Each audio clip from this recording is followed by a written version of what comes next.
Bună ziua, prieteni, și bine ați venit pe canalul nostru. Vreau să fac o tartă, am aici câteva prune și o să mai pun și ceva prune așa la borcan. Așa, chisăliță, cred că îi spunea la noi în România. Așa, și mai pun și din astea. Fac o tartă, că n-am nimic dulce astăzi pentru la cafea. La noi așa e. În cam 70 de grame de unt. Așa. Un vârf de cuțit de bicarbonat. Trebuie să pun așa. Ca lumea. Un ou. Eu o fac la ochi, dar eu vă spun așa. Un ou. Cam 50 de grame de zahăr pudră. Acum, cât doriți de dulce. Puțin lapte, foarte puțin lapte. Da, că nu pot să desfac.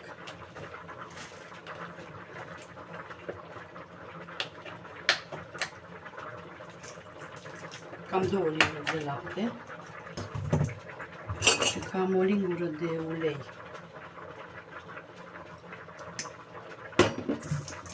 Așa, amestecăm bine. Am pus zahăr pudră ca să nu mai trebuiască să stau să-l frec,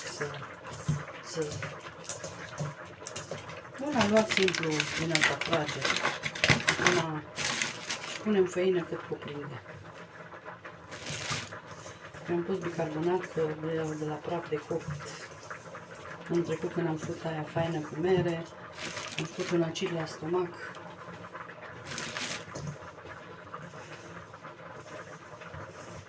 De toată frumusețea. Dacă nu aveți unt, faceți cu untură. Puneți o lingură bună de untură și tot aia e.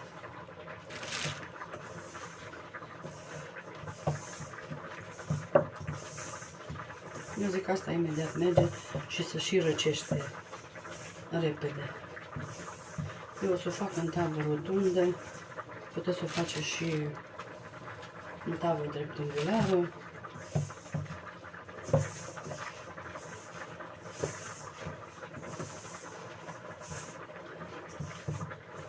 Cum doriți.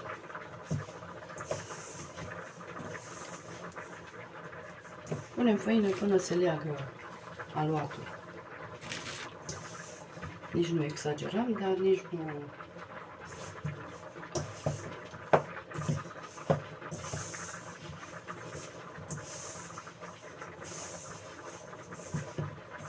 Am avut prunele alea. Am zis că vreau să fac găluște, dar am renunțat pentru că se strică.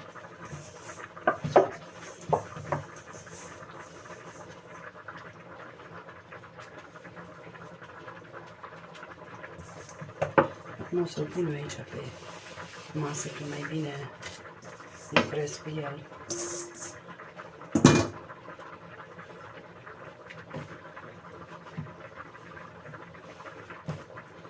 Nu frământa mult, că altfel se lipește de mâini tot timpul. Că untul se moaie și se lipește de mâini.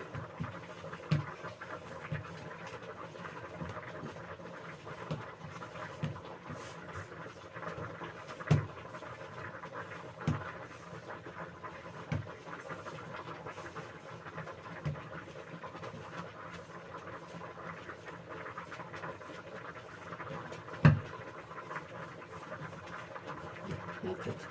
Eu las puțin din aluat ca să-l am pentru deasupra, să fac niște firmituri sau mai văd ce fac.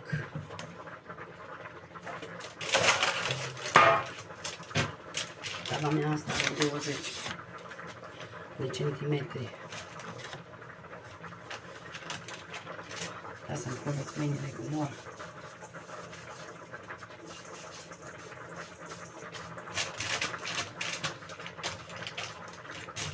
Ridicăm acolo și pe margine, dar nu mult, că Avem cremă, atât. Foarte puțin.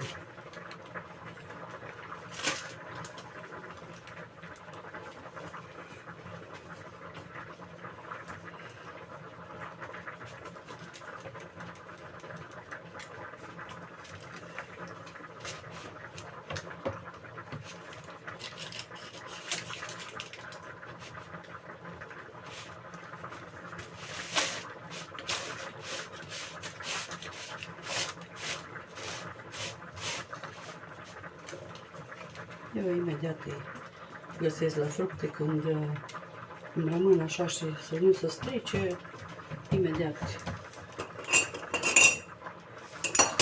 Acum am să pun aici ca să nu ni se crească, că nu ne interesează să crească așa. Acum eu pun aici de desubt puțin pesmet.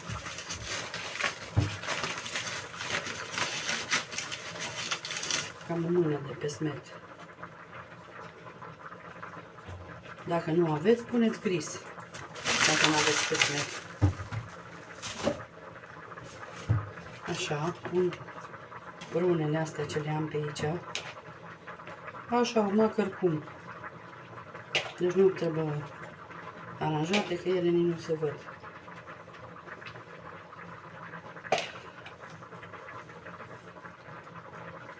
Am zis, dacă nu aveți pesmet, puneți gris.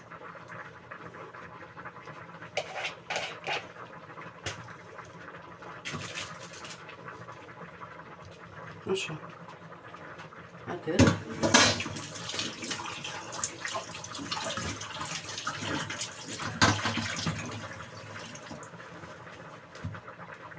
Punem puțină scorțișoară, știți că prunele adoră scorțișoara. Și punem din asta. Sau dacă nu aveți din asta, puneți gem de prune.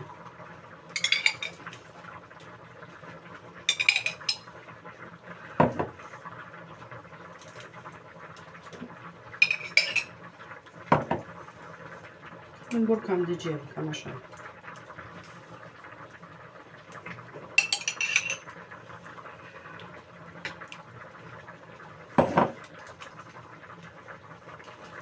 Acoperim bine.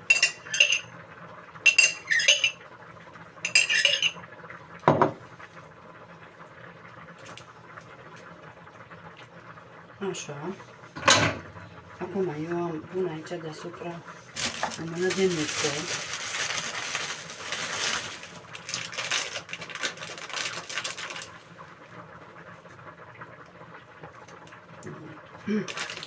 Mână bună de nucă. Cam, să zic, cam 50 de grame macinată. Dacă doriți, puteți să puneți și întreagă. Așa, și haideți să vedem ce facem cu aluatul ăsta.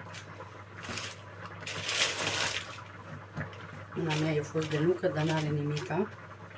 Că iasă mult mai bine. Și fac ca un grilaj deasupra.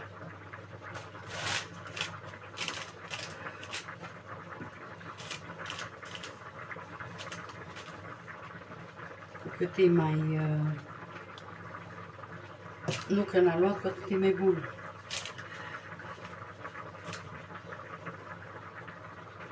Mă arăt eu după aia acum, dacă nu vedeți.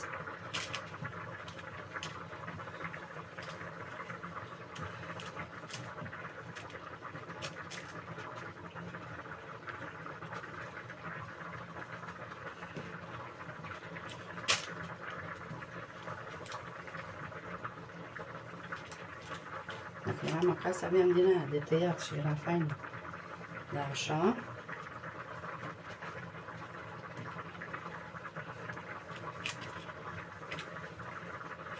Facem cu ce avem. Tot bun, tot se mănâncă. Să știți.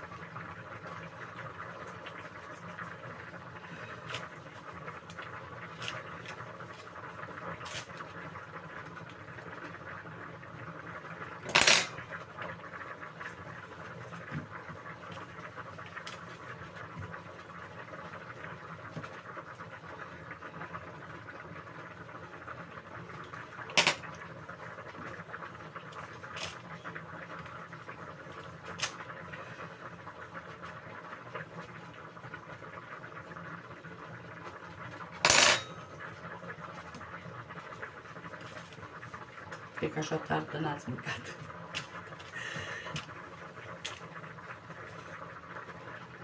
O să mă pomeniți să vedeți ce bună e.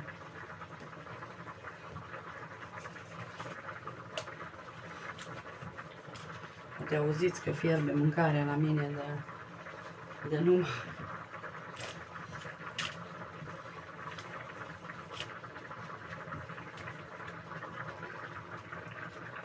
De numai.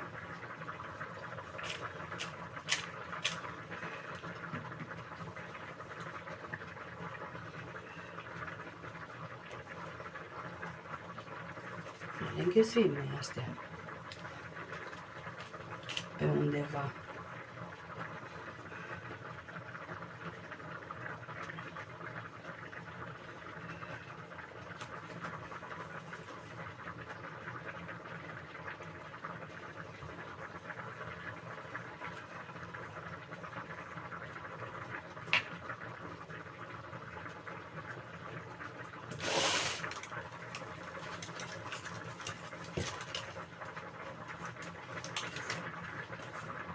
Acum tragem așa marginea, cum ar fi să închidem.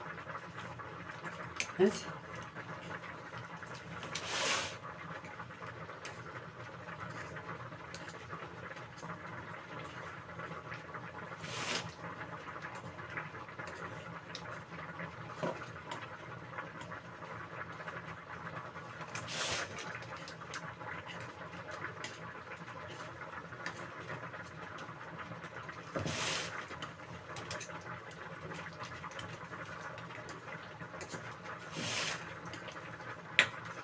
Ok. Și gata. Vedem la copt. Așa arată. 180 de grade. Proba scobitoarea nu prea merge, dar vedeți că ea se desprinde de pe margine când e coaptă. Cam 25 de minute, 30 trebuie. Vă zic. O să revin. Fetelor, haideți să vedeți că mi-au stat 25 de minute la cuptor. Deci ea se desprinde de pe margine. Se desprinde de pe margine, e gata. Acum când o lăsăm la răcit și când e rece, vă arăt eu secțiunea. Cum arată. Plină de prune și de gem. Și uitați așa arată, cum o dăm cu zahăr.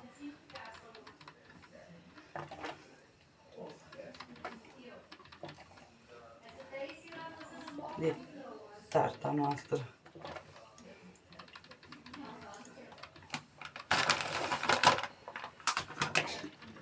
Haideți și tăiem.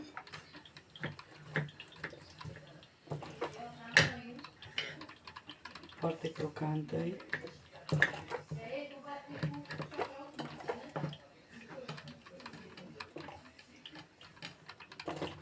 Da. Știți că niciodată prima felie.